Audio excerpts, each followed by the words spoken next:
Hello, and welcome to Finance, Energy and Beyond.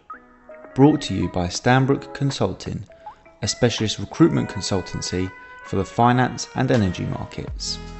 I'm your host Jack Hopper, and in this episode I'm joined by Chelsea Griggs, Head of Sustainability at ClearBank. Chelsea is a sustainability and B-Corp expert, and she takes us through her journey from a travel agent all the way to the Head of Sustainability. I hope you enjoy. Chelsea, welcome. Hi, thank you. It's good to be here. Thank you for having me.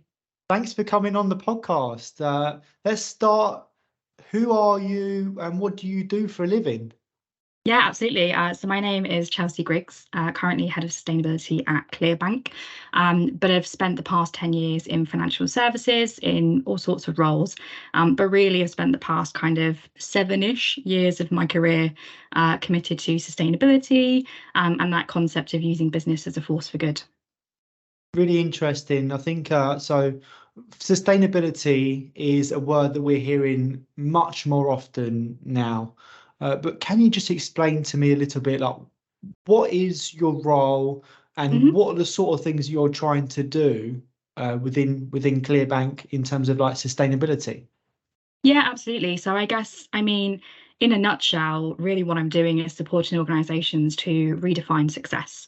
We've spent the past however many years defining success as profit, and that's got us to a point, but we're now on a burning platform, both theoretically and non-theoretically, and we need to start redefining what success looks like. And so really I support businesses in thinking differently about what good looks like, and help them to do the difficult right thing, because it's all too easy to do the wrong thing. We've been doing the wrong thing for a long time now as a world. And so using successful business as a force for good, using it as a catalyst for change, and essentially building purposeful profits, thriving communities, and happier, healthier workforces that kind of level us up to that next level of business, really driving the change that we need to see in the world. It's really interesting. And my understanding is that you haven't always had a career in sustainability. From my knowledge, only from LinkedIn, so correct me if I'm wrong, but you used to be a travel agent, right? I did, yes. Talk us through the journey. Like, how has it been from like, let's say, the start of your working career to now? What's your journey been like? Yeah, without aging myself too much, a long time ago, I was a travel agent. I was fresh out of school. I was a little bit disillusioned with the education system, in complete transparency. And my journey up until that point was university was the only option. And if I didn't go to uni, my life was over. And I remember sitting down in Pizza Hut with my mum crying and her saying, "It's fine, we'll do something else, we'll figure something out." And I applied for an apprenticeship at Thomas Cook Travel Agents, and got the job and started my career in travel kind of by accident.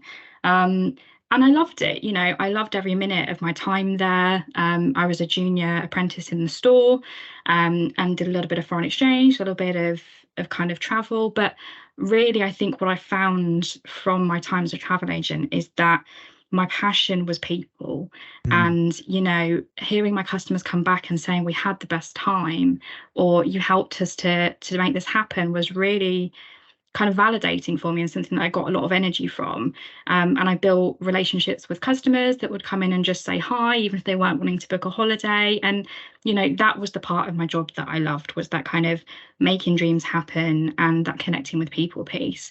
And the world of travel was dying. I kind of saw that happening and things were moving online, and you would spend weeks planning around the world trip for somebody and they'd then go and book it online and you wouldn't get the booking. And it just wasn't, it was turning into something that I didn't love anymore. And so I took the decision to just go and do something else. And luckily I was at that point in my career where I hadn't put too much time, energy, and effort into things where I felt like starting afresh was a awful idea.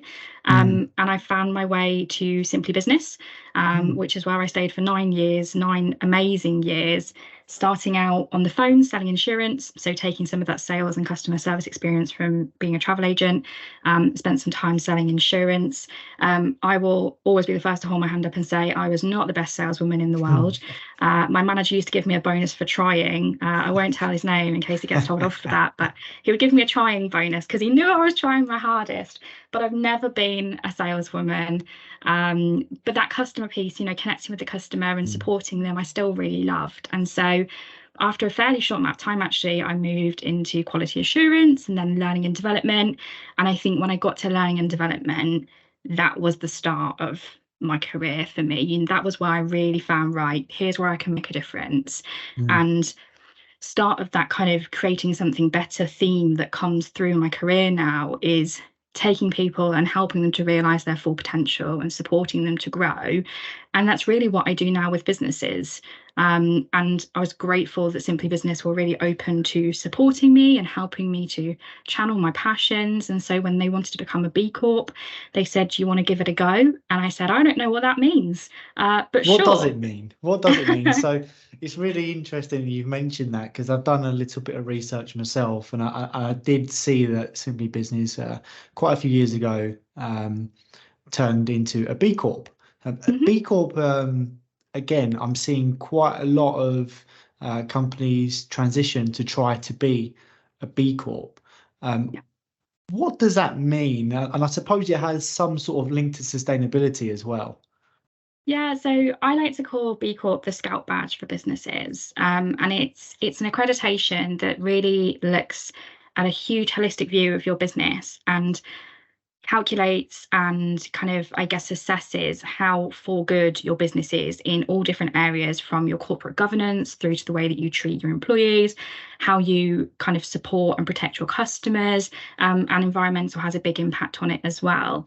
But really, the B Corp movement was born out of wanting to redefine business and wanting to redefine how business operates. And they operate on this two key kind of, I guess, theories, one being a triple bottom line, which is that we no longer think about the bottom line purely as profit, but we add people and planet into that equation. And so whenever we make a decision, we think about the impacts that it has, not just the money that it will make us or lose us or whatever that may be. And the other is taking business as a concept from shareholder value to stakeholder value and thinking about how can we create value for real people, not just a few people at the top of that chain. And they're kind of the two core concepts that it was born out of. But it was really just the dream of three guys who I was privileged enough to meet many years ago, who built a company that they were super proud of, that they felt was really different. It was actually the basketball company and one. I'm not really cool enough to know much about basketball and kind of what that all does, but I think they sold basketball sneakers, shoes, trainers, Oh, showing my wow. uncoolness here. But they made this business that supported the local community. There's a lot of gang crime around the head office, and they really spent time to work with the community. And they just built this really conscious business. And essentially, they made their money, they got a bit older, and they sold it. And within a few months of selling, everything good had been stripped out. And it was back to that corporate money making machine. And it broke their heart. And they said, Oh. we could go on, we could build another and one, but what's to stop it happening again? And what about if this wasn't abnormal? What about if this is how all businesses run? What about if every business operated in the good ways that and one operated? And that's how they kind of birthed the B Corp movement. And that's really what it looks to do, is to redefine the way that business looks, and use it as that vehicle of social change and social good. And it's more, I think it's more prominent because these social issues are in the news more frequently now. I've seen a lot of businesses transition to try to be a B Corp. From my understanding, it's not as like a really easy task, right? There's quite a lot of parameters that you need to meet to in order to get that status. So when a company is certified as a B Corp, it's a really big achievement. Yeah, it's a high accolade. You need 80 points to become a B Corp. And it's a positively scored system where each question is between zero point 0.1 to around 3 points. There are some that are worth slightly more, some worth slightly less, but that's a lot of good you've got to be doing to get to that 80-point threshold. And there are B Corps that have got like scores of 150 points. It's incredible, the amount of Mm. good they do. But I think the other benefit and the other kind of real value of the B Corp system is that it's an ever-changing questionnaire.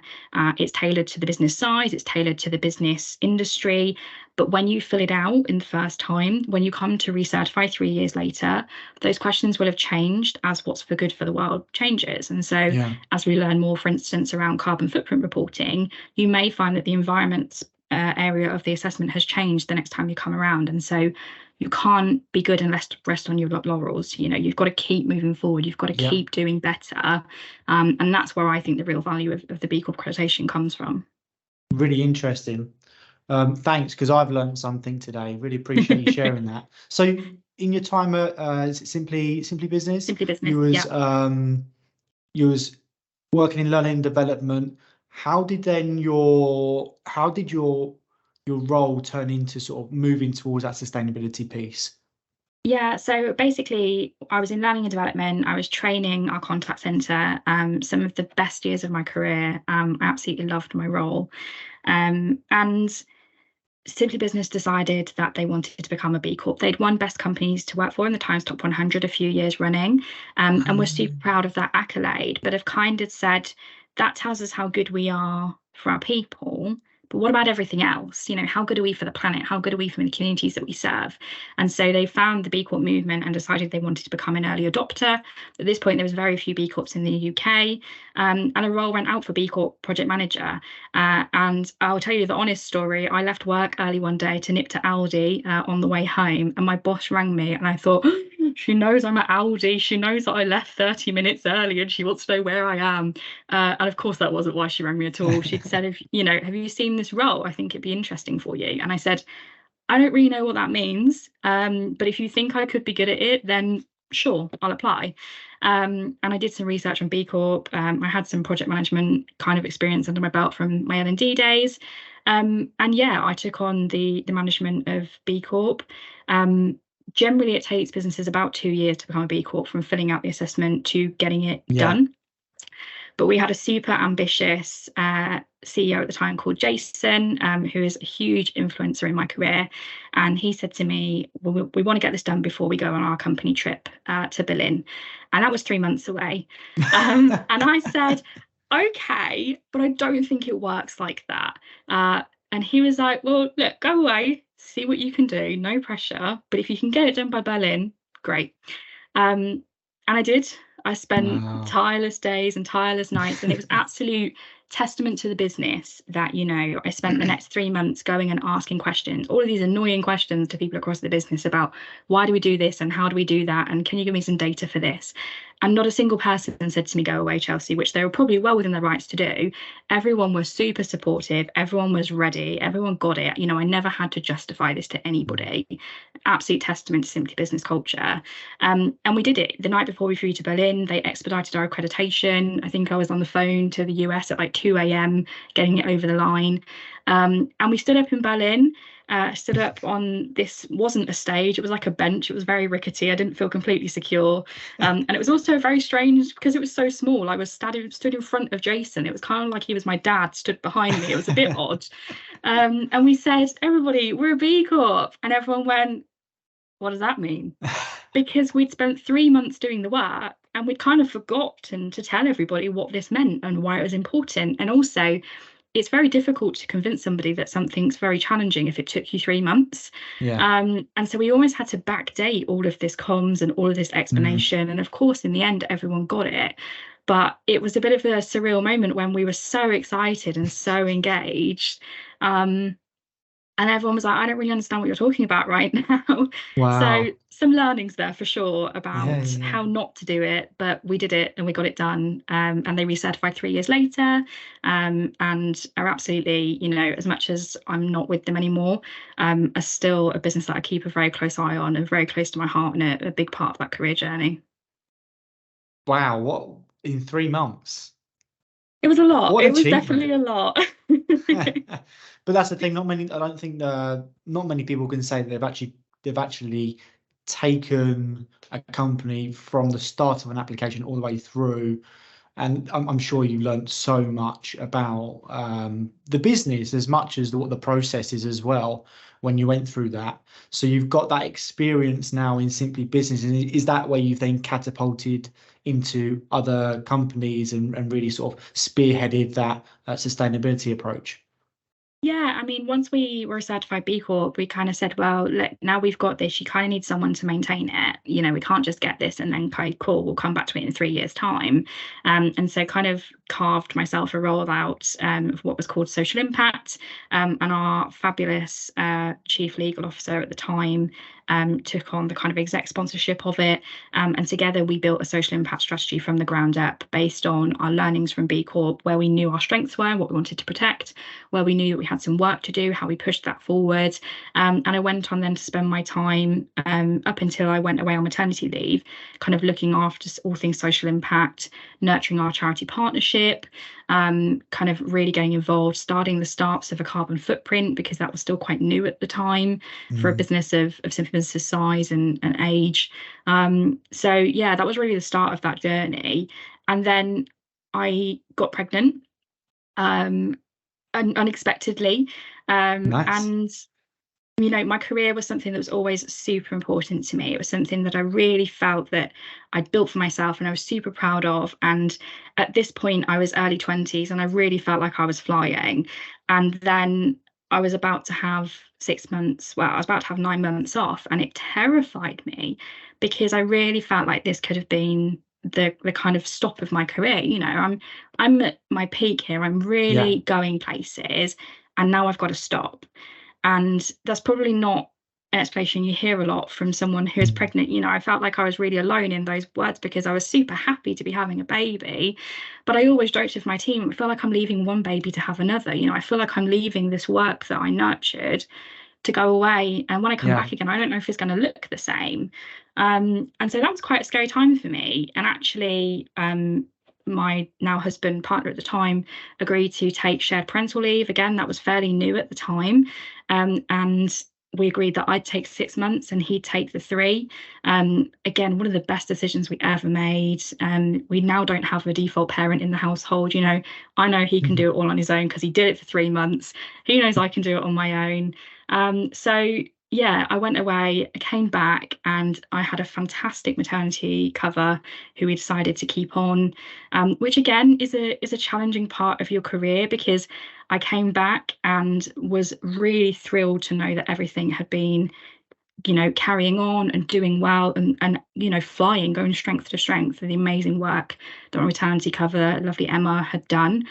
But also there was a part of me that came back and wanted everyone to be like, oh, we've missed you so much. Oh my God, we couldn't cope while you weren't here. And you know, there was a Yeah. big part of me that was like, can you all pretend that you couldn't live without me, please? Because I've just gone and done something really hard and I want you all to love me. So that was another kind of big challenge for me. Mm. And actually, because Emma was doing such great things in social impact, I sidestepped into culture and engagement, and spent a few years doing something a bit different, which taught me a lot about engagement and purpose and behavioural science.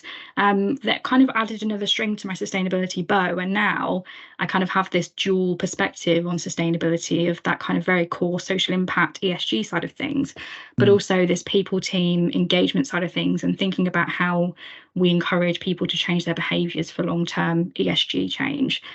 So yeah, I wouldn't change it for the world. It was challenging, but it was absolutely the best thing. And you got a beautiful baby out of it as well, right? Absolutely. Yeah, she looks just like her dad, which is Oh, it's a bit annoying when you spend all that time carrying a baby, all that sickness, and they come out looking like their dad. But yes, she is amazing. I love her to bits. And, you know, it's a big part of my identity to be a yeah. working mum. I work full time. I don't, you know, I don't work any reduced hours. Not that there's anything wrong with that, but it was really important to me that A, I didn't feel like I had to give up my career because I was now a mother, and B, also that I try and be that positive role model for her to know that she never has to choose. You know, there isn't an option between being a mum and following your career. You can do both and you can do them really well. So yeah, here I am. Absolutely. And I think, I mean, on a personal note, I would also advocate for shared parental leave. Mm, I've done shared parental leave myself.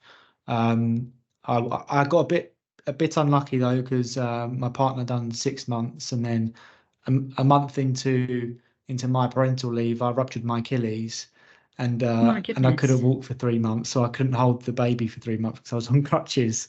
Oh my gosh. I know. It's a really great story.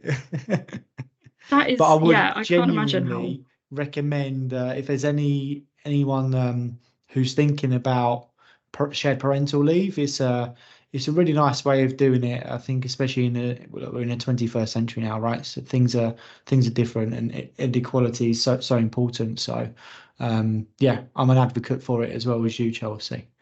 Yeah. So you finished your time at Simply Business, and Yeah. then this is where you moved into the financial sector, right? And Yeah. you've sort of been you've not been too long in ClearBank. How are you finding it so far? Has it been much different to your work when you was at Simply Business? So I think culturally, ClearBank and Simply Business are really similar. And I think, again, somebody who authenticity is really important to, I definitely gravitate towards cultures that are open and progressive. And, that really kind of rich, diverse culture is Mm. super important to me and something that I really look for. And yeah, I'm still very new at ClearBank, but I said earlier actually to a colleague, I feel like I've been here forever and no time at all, both in the best ways. Um, you know, Absolutely amazing place to be, great people, and absolutely heading in the right direction.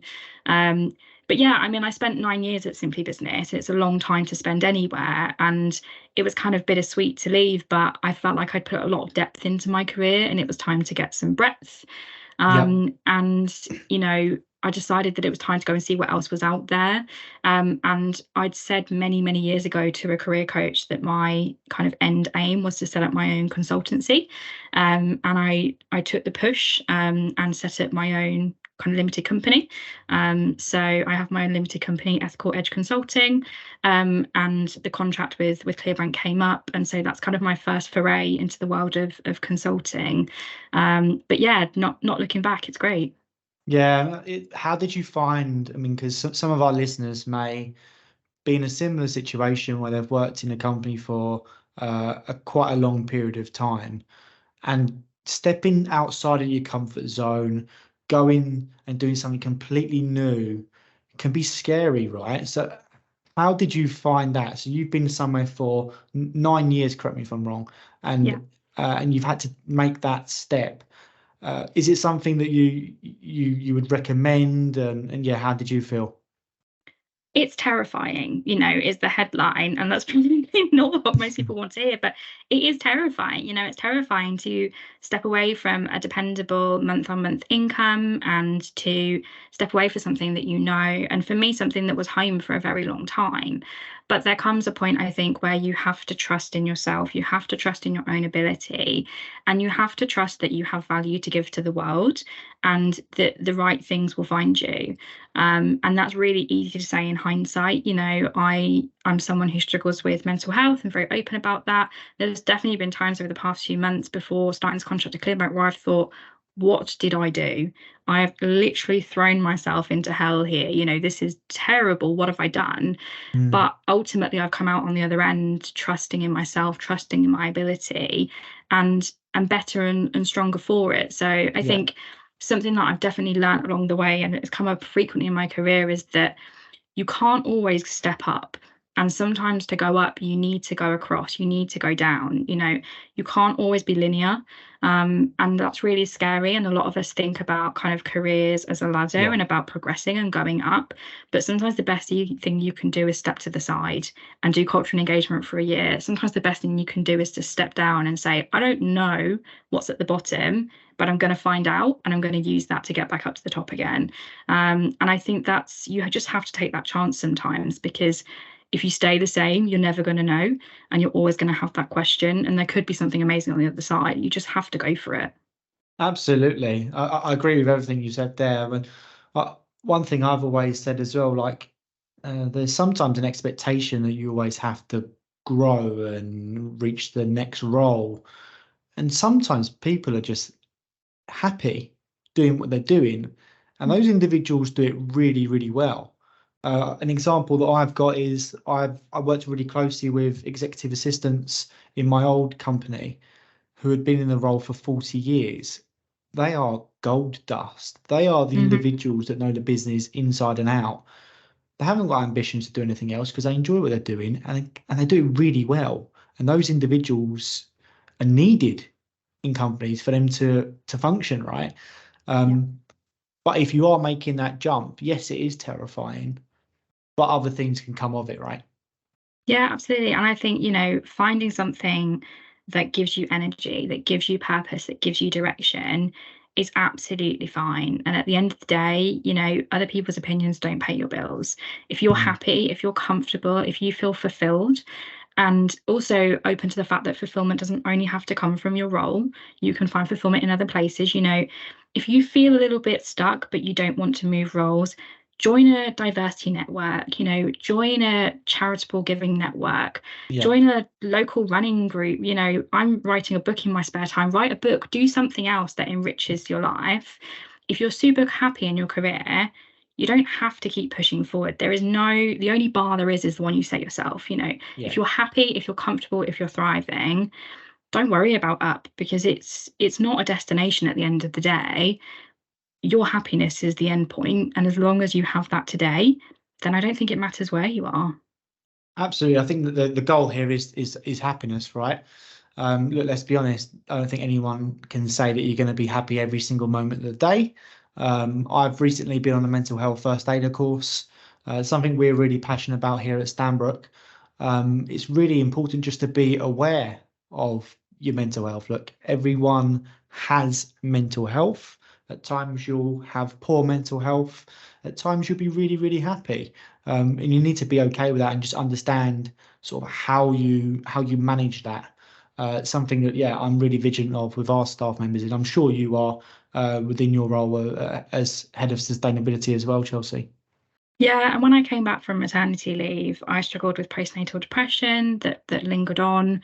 And I probably owe my life and career to an amazing friend who was also a mental health first aider, called Anna, who was just amazing. And I think I probably cried to Anna every day for about 2 weeks. I took up Mm. every mental health first aider slot she had for ages, but she was critical in helping me and listening and rationalizing kind of what I was going through. And I was getting, professional career coaching on the side, and some mental health support on the side. But having that support in the office and knowing that she was there if I needed her, was a really big part of me feeling comfortable and kind of getting back into swing of things. And I think mental health first aid sometimes gets a bit of a bad rap because people say, well, they don't do anything. They're not trained professionals. They can't help you. But sometimes you just need someone to listen. You just need to say it out loud. You just need to cry in a meeting room, in my Yeah. case, and then you get past it. You just need to let it out and carry on. And I think coming from, especially from maternity leave, where I was in my own safe space every day, to then coming into a place that I hadn't been for 6 months, with people that I hadn't seen for 6 months, with emotions that were still all over the place, Mm. sometimes just having a space to let that out was really important. So yeah, I'm a big advocate of mental health first aid. I think it's amazing. Absolutely. You hit the nail on the head. First aiders aren't counsellors. They're not qualified individuals. And anyone can do it. It's just about active listening. That's all you got to do. Don't overtalk someone. Just sit there and genuinely care and just listen. Sometimes people just want to get things off their chest, right? Yeah. Look, thank you for being so honest and open and sharing some of that. One thing I wanted to dig into was about sustainability as an industry, and what advice would you give to anyone that's actually looking to get involved in that industry? Yeah, I think it's a great question. And, especially in the banking sector, there was a study by Greenpeace and the WWF done last year that said that if the UK's biggest banks and investors were a country, they'd rank ninth in the world for their carbon emissions. So banking has a big responsibility in turning the tide and in making a difference.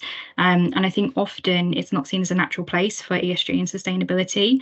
But it's a big sector with big potential, Mm. that needs that change. And I think, my role covers all aspects of ES and G. Not every role does. So you can get very specific environmental roles, you can get very specific people-based roles. But I think the kind of advice that I give to anybody thinking about getting into this space is, number one, find your why. What is the reason that you want to do this? Because the bottom line is that you're not always going to win. You're not always going to make that change happen overnight. And so having that strong sense of purpose, justice, passion, whatever it is is what's going to get you out of bed in the morning. And Yeah. if your why is protecting the planet, fab. If your why is speaking up for, underprivileged communities, then great. If it's making loads of money for a charity, amazing. It doesn't really matter what it is, but sometimes on those days where you feel like you've not made progress, and there will absolutely be those days, remembering why you're doing it is super important. I'm not going to get us to net zero in the next week. That's not something I can tell my boss I've done. 3 But months though, you can do it in 3 months, can't you? I can do anything in 3 months, apparently. But knowing that you're on the right track, knowing that you've got that journey, and being really comfortable with the uncomfortable is a really important part, I think, of working in sustainability. And did you have to do any special qualifications or anything like this to get into sustainability? So I think there's lots of pathways into sustainability. I don't hold any formal sustainability qualifications. A lot of people in the industry will have environmental science degrees. Some will have DEI-based qualifications. Mine is all kind of on-the-job experience, which I'm privileged enough to have been able to gather. I am also a trained B leader, which means that I did some training with B-Corp to consult businesses through the B-Corp process. Wow. So that's something that I do have, but it's not kind of an official qualification. I do have some qualifications. I've got a level 7 CIPD in employee engagement, which again, I studied with a 6-month-old. I'm not sure I'd recommend that either. Apparently I make terrible time-based decisions. But yeah, I've kind of got a degree under my belt, but it's not in the area that I'm in. And again, I'm a big advocate in non-linear careers. You don't have to leave university, do environmental science, and go and be a head of sustainability. That's not how it works for most people. Yes. Most people stumble into this by accident along the way, is what I've found. And most businesses are quite happy to support you in development if you want to, if you're passionate. And one thing I've always said throughout my whole career is that you can teach skills, you can learn experience, you can even teach confidence, but you can't teach passion. And if you've got that, then that's your superpower, and you use that and you learn the rest on the way. Absolutely. I couldn't agree more. Thank you for sharing, Chelsea. So look, we've got a bit of a closing tradition on this podcast. I'd like you to name someone within your network who's really inspired you and tell us why. So I've had a thought about this because, for the listeners, Jack pre-sent me these answers, so this isn't off the top of my head. But I did have a think about this, and I'm going to break the rules slightly because I can't name just one. There are 3 super influential women in my network that I just would not be here today without. The first, a fabulous personal friend, but a great person who I speak to regularly about all issues people and DEI, is my wonderful friend Lou Rose, who is People Operations Manager at Arsenal. She is someone that I voice note daily, asking questions about all things inclusion, people, and so she is just an amazing supporter and cheerleader along the way. And then 2 fantastic female managers who I've had along my journey, one being Joanna Carlin, who is now Executive Director of Talent at MUFG, and the other being Kelly O'Neill, who is a wonderful people, wellbeing and L&D consultant.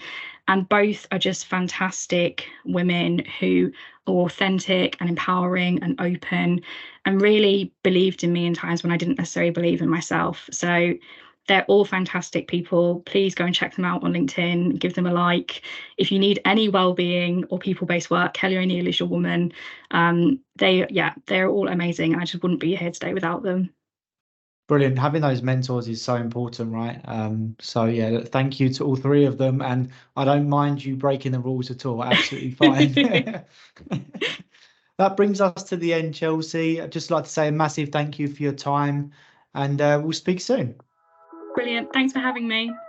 Thank you.